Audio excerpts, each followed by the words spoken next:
하나님의 말씀 신약성경 마가복음 4장 26절부터 34절까지 말씀을 함께 교독하겠습니다.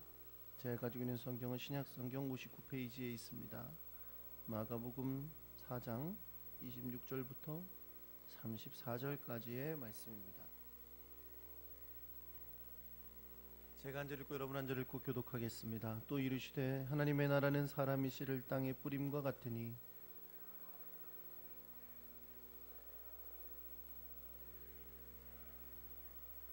땅이 스스로 열매를 맺되 처음에는 싹이요 다음에는 이삭이요 그 다음에는 이삭의 충실한 곡식이라.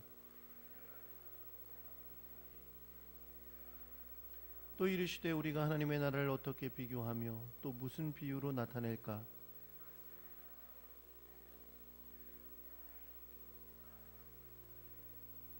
심긴 후에는 자라서 모든 풀보다 커지며 큰 가지를 내나니 공중의 새들이 그 그늘에 깃들일 만큼 되느니라.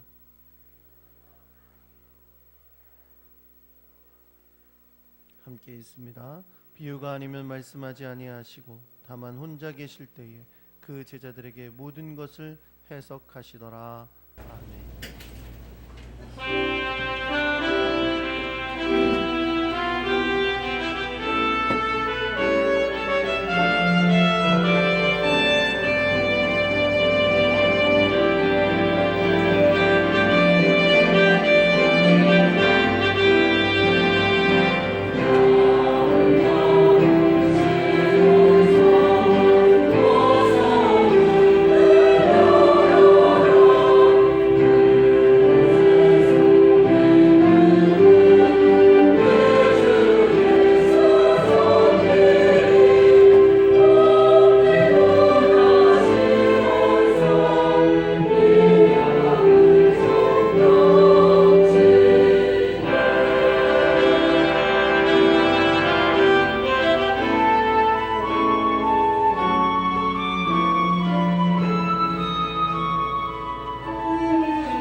아버지 35주년 기념 예배를 주 앞에 드리면서 우리가 또한 마음에 감사와 주님을 향한 사랑을 담아 예물을 주님 앞에 드렸습니다. 주님 앞에 드리니 손길을 기억하셔서 세상이 줄 수 없는 은혜와 사랑과 평강으로 갚아 주옵소서. 하나님이 주시는 용기와 힘과 능력으로 세상 가운데 승리하도록 날마다 지혜와 인내와 능력을 덧입혀 주셔서 험악하고 죄악된 세상 가운데 살지만 믿음으로 승리하며 하나님이 기뻐하시는 열매 맺도록 복을 더하여 주옵소서. 하나님께서 주시는 귀한 날마다의 삶 가운데 승리하도록 도우시옵소서. 하나님 주님 앞에 드려진 이 예물 하나님의 영광과 뜻을 따라 복되고 아름답게 사용되게 하시고 주님의 뜻만 이루어지게 하여 주옵소서. 하나님의 놀라운 뜻이 이루어지는 귀한 시간 되도록 역사하여 주옵소서. 우리 주 예수 그리스도의 이름으로 기도합니다. 아멘. 할렐루야. 읽어드린 마가복음 4장 26절 34절 말씀으로 우리 원로 목사님 나오셔서 계속해서 성장하는 교회라는 제목으로 말씀 전해 주실 때 많은 은혜 받으시기 바랍니다. 아멘. 할렐루야. 옆에 오신 분들과 인사하겠습니다. 잘 오셨습니다. 사랑합니다. 이렇게 왜 교회가 세상 사람들이 교회를 귀중하게 알고 왜 교회가 귀중하냐? 교회만이 가지고 있는 특색이 있습니다. 세상에 할 수 없는 일, 세상의 정부기관이나 세상의 사회기관이나 할 수 없는 일이 인들 교회가 가지고 있어요. 이것은 교회는 천국을 소개하고 인도하는 길이기 때문에 그렇습니다. 세상의 어떤 부처도 어떤 대통령도 어떤 사람도 사람을 천국에 인도할 수가 없어요. 교회만이 할 수 있는 일입니다. 사도들이 예수님이 사도들과 더불어 사역을 하면서 나가서 복음을 전하기 시작합니다. 보라, 천국이 가까웠다. 회개하라, 천국이 가까웠다. 말씀에서 복음을 전했어요. 핍박과 환난이 있어도 복음을 다니며 전했습니다. 어려움이 있었죠. 죽기도 했어요. 환난 당했습니다. 그런데도 끝까지 복음을 전하면서 천국 복음을 전했어요. 이것이 바로 예수는 그리스도라고 하는 복음을 전한 겁니다. 부활하신 예수님 부활하신 다음에 사도행전 3장 이후에 나타나 핍박 환난이 벌어지는 많은 곳마다 복음을 전했습니다. 결국은 교회에 천국이 이루어지기 시작을 했습니다. 천국이 무엇이냐? 그렇게 말한다면 여호와 증인들은 이 땅이 천국이다. 하늘의 이름과 이 땅에 이루어지 이 땅이 천국이다. 이렇게 말하지만 천국이 여기 있다 저기 있다 하지 말고 내 마음에 있느니라, 네 속에 있느니라 그렇게 말씀을 했어요. 오늘 우리는 35년 전에 작은 교회를 시작을 해서 오늘 이렇게 하나님의 아름다운 교회를 성장하게 됐는데 천국 운동 때문입니다. 천국의 역사가 우리 속에 나타나기 때문에 그렇습니다. 본문을 통해서 교회가 뭘 하는 곳이냐고 묻는다면 천국을 위해서 씨를 뿌리는 곳이다. 그렇게 말씀하고 있는 겁니다. 26절에도 하나님 나라는 30절에도 하나님 나라는 이렇게 말하면서 씨 뿌리는 비유가 마태복음 13장과 마가복음 4장에 씨 뿌리는 비유를 말씀했어요. 여러분 잘 아는 대로 씨가 말씀이고 마음은 땅은 사람의 마음이라고 말씀을 했어요. 그래서 밭을 네 가지 밭을 말씀하면 길가와 같은 밭, 돌짝밭과 같은 밭, 가시떨기 같은 밭, 옥토와 같은 밭을 말씀하면서 밭은 마음인데 마음에 씨가 떨어져서 열매를 맺어서 천국이 이루어진다는 사실을 말씀하고 있는 겁니다. 오늘 우리는 35절을 맞이하면서 끝까지 이 복음의 씨를 뿌리는 사명 때문에 교회가 존재하는 것이고 앞으로도 영원토록 존재하게 될 줄로 믿습니다. 이 사명을 감당하는 여러분과 제가 되시기 바랍니다. 첫째는 씨를 뿌리는 것은 결실을 기대하고 씨를 뿌리는 것입니다. 26절 보면 이렇습니다. 하나님 나라는 사람의 씨를 땅에 뿌린 것 같으니라 이렇게 말씀했어요. 씨를 뿌리는 자는 왜 씨를 뿌리느냐? 교회를 왜 개척하느냐? 그건 천국의 확장을 위해서, 다시 말하면 가을에 결실을 위해 뿌리는 겁니다. 씨를 뿌리는 농부가 나지 아니할까 염려하니까 씨를 뿌리는 겁니다. 씨 뿌릴 때 가을에 풍성한 결실을 기대하고 씨를 뿌리는 거예요. 우리 교회가 참으로 적은 우리 집 방에서, 전세집 방에서 시작을 했습니다. 몇 사람, 우리 가족 친지들과 몇 사람이 모여서 교회를 시작을 했어요. 제가 지금도 처음에 말씀을 전한 로마서 12장 1절의 말씀을 통해서, 1절 이하의 말씀을 통해서 교회가 시작이 됐습니다. 몇 사람, 우리 아이들과 어른들 몇 사람이 모여서 교회가 시작이 됐어요. 그런데 교회가 시작할 때 우리 마음은 어떠냐면 앞으로 교회가 성장한다, 우리 교회가 커진다, 앞으로 교회를 건축한다, 커진다는 소망을 가지고 했어요. 거기 모인 사람 누구도 교회는 이러다가 없어진다 이런 마음 가진 사람 없습니다. 농부가 씨를 뿌릴 때 씨를 뿌리면서 가을에 풍성한 결실을 기대하지 않고 씨를 뿌린 사람 없습니다. 씨가 뿌려지면 나게 하고 자라게 하는 것은 하나님이 하실 일이에요. 사람이 할 수 없는 겁니다. 그러나 뿌리는 건 사람이 하는 거예요. 여러분 뿌릴 때 어떻게 뿌리느냐 하면 그냥 아무렇게나 뿌리는 게 아닙니다. 제가 옛날에 농촌에 자랐어요. 황해도 연백 이런 연백 평야 북쪽에 땅이 좀 있는데 자랐습니다. 옛날에 씨를 뿌리고 밭에 씨를 뿌리는 거 보면 씨를 뿌리면서 비료도 함께 뿌리는 겁니다. 씨를 뿌릴 때 씨만 뿌리는 것이 아니라 비료도 퇴비도 함께 뿌려서 씨가 나는 거예요. 사람들은 씨를 뿌리면 차이 난다고 그러니까 그냥 하는 그러지 않습니다.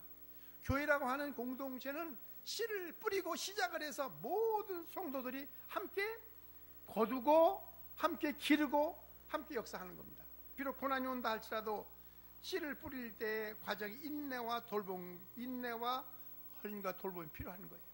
우리 차장로님이 우리 교회 처음 할 때 1년 1주년 될 때 여기 보면 나오는데 85년 7월에 이제 했는데 우리 84년에 개최해 85년에 33살의 청년이었어요. 지금 저렇게 나오고 띠동갑인데 12살 아래입니다. 제가 45살에 개척을 했고 우리 차장로님이 일찍 오실 때 내가 46살 때 장로님은 33살, 우리 박 권사님 어디 가시니? 박 권사님은 29살 미스박이었어요. 언제나 미스박 그랬어요. 아주 예쁜 처녀 같은 부인이 왔어요. 애들 지금 고등학교 학생이 되는데 우리 현이가 고등학생 학생이 된다고 그래요. 아이들 기어 다녔어요. 땅바닥에 기어 다니고 어느 날 주일날 저녁에 두 내외와 동생과 아들들 5명이 왔어요. 왔는데 등록을 하고도 않고 가버렸어요. 우리 집사람 쫓아갔습니다. 집까지 쫓아가가지고 저 농구 앞에 어느 집인데 쫓아가가지고 가서 이름을 줘서 안 올까봐. 근데 벌써 이제 68세가 됐고 은퇴하게 됐어요. 얼마나 여러분 많은 분들이 있습니다. 우리 최영수 장로님도 오늘 은퇴하신다는데 교회를 건축하고 나서 빚을 많이 져가지고 뭐 7, 8억 빚 졌는데 그걸 날마다 대전 쫓아다니고 금융위원 쫓아다니고 쫓아 여태까지 지금까지 그 일 해보셨어요. 우리 정모 장로님은 은퇴가 아니라 이제 전도사님이 됐는데 장로님이 막강한 고난을 줘버리고 내버리고 이제 남은 여생 왜 전도사 되려고 하느냐 그랬더니 남은 여생이 주님을 위해 헌신하겠다는 거예요. 그 일이 가당하다. 내가 말을 안 했지만 그 일이 참 가상하다.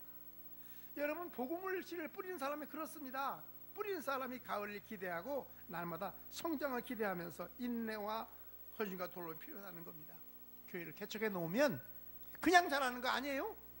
35년 됐으니까 내년부터는 막 성장할 것이다. 아닙니다. 씨를 뿌리고 교회를 돌보고 헌신과 충성과 성도들의 그렇습니다. 내가 우리 권사님 은퇴하는 분들이 계속해서 헌신해야 된다, 계속해서 교회를 돌보 충성해야 된다 하는 말은 뭐냐면 온 성도가 함께 헌신과 돌봄과 희생이 없이는 성장할 수 없는 겁니다. 여러분 사명을 감당할 수 있길 주의 이름으로 축원합니다. 증축하고 빚을 청산하는 일도 모든 일 마찬가지 아닙니까? 함께하는 일들이었어요. 그래서 물을 주고 걸음을 주고 자라게 하는 것은 성도들의 사명이에요. 자라게 하는 거, 그리고 자라게 하는 건 하나님의 뜻입니다. 처음에는 싹이요, 다음에 이삭이요, 그 다음에는 이삭의 충실한 곡식이라고 말씀했습니다. 단계적 성장이 이루어진다, 그런 말씀이에요. 앞으로 우리 교회는 계속해서 성장할 줄로 믿습니다. 부지런히 복음의 씨를 뿌리는 자는 기쁘는 단을 거두리라. 고린도후서 9장 6절에 많이 뿌린 자는 많이 거두고 적게 심는 적게 거두리라고 말씀했습니다. 부지런히 복음을 심지 않으면 우리 교회가 가진 마땅한 사명을 부지런히 복음의 씨를 뿌리지 않으면 주일학교, 중고등부, 청년의 모든 걸 부지런히 않으면 교회는 결코 성장할 수 없는 거예요. 우리가 하나님 앞에 뿌리는 사명을 계속해야 될 줄로 믿습니다. 앞으로 세운 일꾼을 통해서 농부의 심정으로 씨를 뿌려야 성장하게 될 줄로 믿습니다. 돌보고 가꾸고 하나님 앞에 헌신하는 믿음의 사람들이 될 수 있기를 바랍니다. 두 번째는 생명 가졌기 때문에 성장하는 겁니다. 30절 보면 이렇습니다. 또 이르시되 우리가 하나님의 나라를 어떻게 비교하며 또 무슨 비유로 나타낼까? 겨자씨 하나를 갖더니 땅에 심긴 때에는 땅 위의 모든 씨보다 작은 것이로되 심긴 후에는 자라서 모든 풀보다 커지며 큰 나무를 내나니 큰 가지를 내나니 공기 새들이 그들의 그늘에 깃들만큼 되느니라. 제가 갈릴리 지역에 가서 겨자씨를 가지고 왔어요. 겨자씨 나무를 봤습니다. 사람들 겨자씨도 여러 가지 이론인데 겨자씨는 1년 초예요. 자라면 제 키만큼 자랍니다. 근데 그 가서 겨자씨를 갖다가 심어봤어요. 싹이 납니다. 여러분 겨자씨는 작은 것입니다. 처음에 교회를 씌울 때 교회가 왜냐하면 작지만 겨자씨가 눈에 보일지 담배 씨만큼 작지만 그 속에 생명이 있기 때문이에요. 교회는 시작을 하면 사람들이 무시도 당합니다. 작은 교회이기 때문에 오랫동안 교회 취급을 받지 못했어요. 저는 목사지만 목사 취급을 받지 못했어요. 사람들이 어디 가면 연합회나 어디 나가면 목사라 취급하지도 않아요. 저는 지금 우리 교단이나 개척교회나 이 사람들을 격려합니다. 힘내라고, 앞으로 커진다고, 괜찮아진다고. 제가 있다고 무슨 나이 먹었다고 격려하라는 말을 하라고 그러고 덕담을 하라고 그래요. 신년 할애나 이런 덕담을 하라고 그러면 나 개척교회 하는 목사님들에게 좌절하지 말고 힘내라. 나 같은 것도 했다. 나 같은 것도. 우리 노예 목사님들이 그런 얘기를 합니다. 여러분 얼마든지 할 수 있습니다. 요새 목사님들이 얼마나 잘났어요. 멋지게 잘나가지고요. 아주 개척하면서 자가용 타고 개척하고요. 아주 그렇습니다. 아주 좋은 차. 아주 제네시스 있잖아요. 제네시스 모르시나요? 개척하는 제네시스, 에쿠스 이런 거 타고 해요.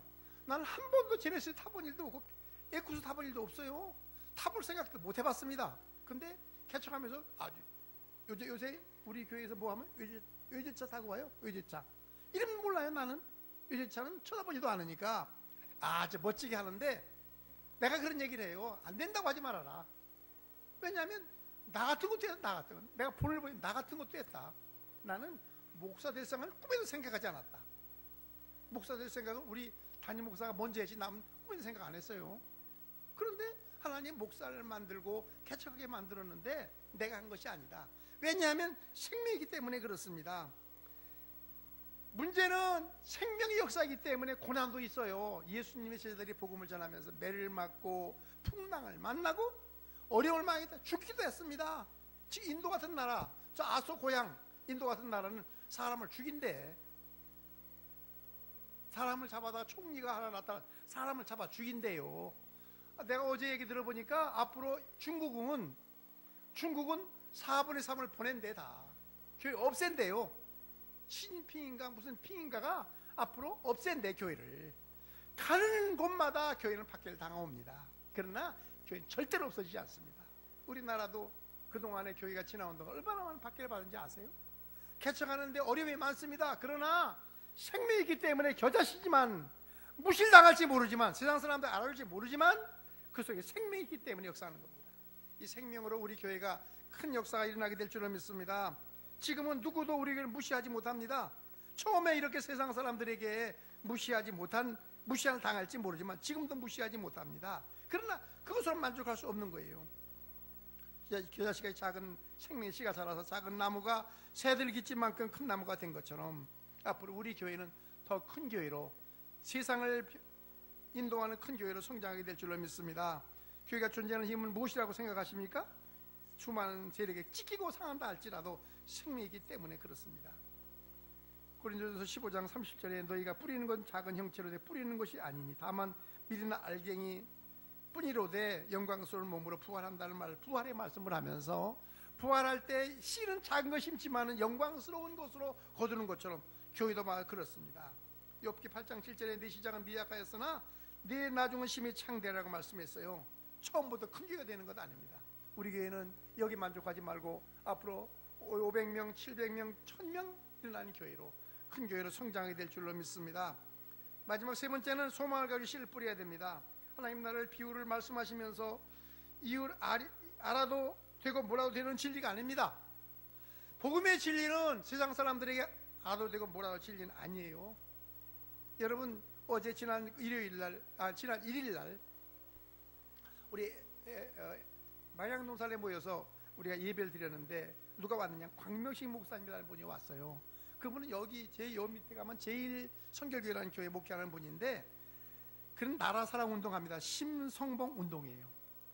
그는 만나기만 하면 심성봉의 나라 사랑 애국자 양성원을 만들어서 마음의 성결 운동, 마음 새마음 운동, 성결 운동 그리고 봉사 운동이에요. 그 심성봉입니다. 많은 사람에게 말해. 저하고 박성호 목사님이 만나는데 만날 때마다 심성봉 운동 같이 하자는 얘기예요. 우리 박 목사님이 그랬어요. 나를 한번 감동시켜봐라. 가는 데마다 얘기해요. 우리 강화식 목사님도 자살 방지인데 가는 곳마다 자살 방지 얘기를 합니다. 그런데 사람들이 안 들어요. 무슨 얘기 못 듣습니다. 복음을 전하는 사람도 마찬가지입니다. 복음을 전했어요. 가는 것마다 복음을 전하는 사람 듣지도 않았어요. 그래도 하는 거예요. 여러분, 예수님이 비유로 말씀한 이유가 뭡니까? 비유는 사람들에게 알아듣기 쉽게 깨닫게 하기 위해서 하는 겁니다. 다만 혼자 계실 때 그 제자들에게 모든 것을 해석했다고 말씀하는 것은 개인 운동이에요. 개인 가르침입니다. 제자 훈련이에요. 통해서 가르치는 일이에요. 어떻게 보면 복음을 전하는 사람들이 안 듣는다고, 복음을 전하는데 우리 그동안에 많이 전했잖아요. 화요일마다 와서 복음 전하고, 또 우리 뭐 주일날도 복음을 전하고 복음을 전하잖아요. 사람들이 안 들어요. 안 믿을 만큼만도, 지옥 갈 만큼만도, 너 안 믿을래? 너 지옥 가, 마음대로 해. 이렇게 할 일이 아니라는 거예요. 씨를 뿌린 사람이 안 나면 다시 뿌리는 거예요. 안 나면 다시 뿌리는 거예요. 안 나니까, 교회가 붕 안 되니까 됐다, 이제 이거 그만두고 말자. 저를 보고 어떤 분이 전화가 왔어요. 우리 왜 전화가 왔느냐 하면 5월 말경에 저 어디 부천인가 어디 교회 7, 8명 모이는 교회 와서 주일날 설교도 해달라고 그래요. 그래서 왜 그러냐고 그랬더니 교회가 안 된대요. 안 된대. 요새 안 된다 사람들 일입니다. 교회가 부흥 안 된다. 교회 부흥 안 돼요. 제가 어떤 목사님에게 물어보면 교회 부흥 됩니까? 그러면 목사님 요새 그런 얘기하는 거 아니래. 목사님들이 뭐 나가서 일하고 자동차 운전하고 택시 운전하고 뭐 대리 운전하고 막 하면서 목회하는데 무슨 그런 얘기 합니까? 안 된다는 거예요. 이건 아닙니다. 옛날에 우리나라 조상들은요, 농토가 없었어요. 도지 살았습니다. 어떤 부자의 농토를 가지고, 지주의 농토를 가지고 반타작을 했어요. 여러분 생각해 보세요.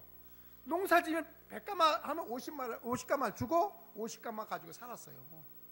여러분 저 최진사 댁집 가보셨어요? 그 벌판이 전부 최진사 땅입니다. 물론 소설이지만 토지란 소설입니다. 그 최진사 땅이에요. 농사 최진사 혼자 먹고 사는 거예요. 그렇기 때문에 농토에다가 밭가랑 언덕에다도 우리나라 사람들은 빈터를 놔두는 건 죄로 알았어요. 그러니까 빈터 어디라도 그것이 줄기거나 밭두기나 상관없이 씨를 뿌리고 뭘 심었어요. 이것이 옛날 우리나라 조상들이 가지고 있는 사상이었습니다. 농토를 그냥도 지금 인간은 묵혀다. 묵히지 않습니까? 마치 우리가 복음을 전하지 아니하면 이와 같은 겁니다. 비유로 말씀을 해서 깨닫게 말씀을 해서 안 믿으니까 그만두겠다 아닙니다. 우리 아이들이 말 안 들으니까 그만두는 게 아니에요. 우리 교회도 서울대학 갈 사람이 있다고 그러대. 내년 분명히 서울대학 간대. 문과 1등이라니까 서울대학 가지요. 내가 그런 얘기를 했어요. 오늘 일부에 그런 얘기를 했어요. 서울대학 가면 뭐래? 서울대학 가래. 신앙 좋은 아이예요. 좋은 집사님의 아들이니까. 아이들에게도 주일학교 아이들에게도 복음을 심어주고 우리 자녀들에게 안전한 선화 예수 잘 믿어야 된다, 교회 충성해야 된다 말하지 아니하면 그 아이들이 마치 길가와 같은 밭처럼 다 씨는 날아가고 복음이 날아가면 그건 아무 의미 없는 거예요.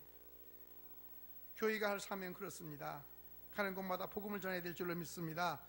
다음 세대 얘기를 많이 해요. 우리 젊은 교육자들 다음 세대에 키워 다음 세대 얘기를 합니다. 다음 세대 중요해요. 다음 세대가 그들에게 말씀으로 무장되지 아니하고 씨로 천국 이루지 아니하면 소망 없어요. 다음 세대 아무 소망이 없습니다. 우리가 다음 세대가 190명이에요. 굉장한 겁니다. 다음 세대 지난번에 보고할 때 190명이었어요. 다음 세대가. 우리 세대 여러분 다 이 다음에 앞으로 100년 지나면 갈 거 아니에요. 안 가려고?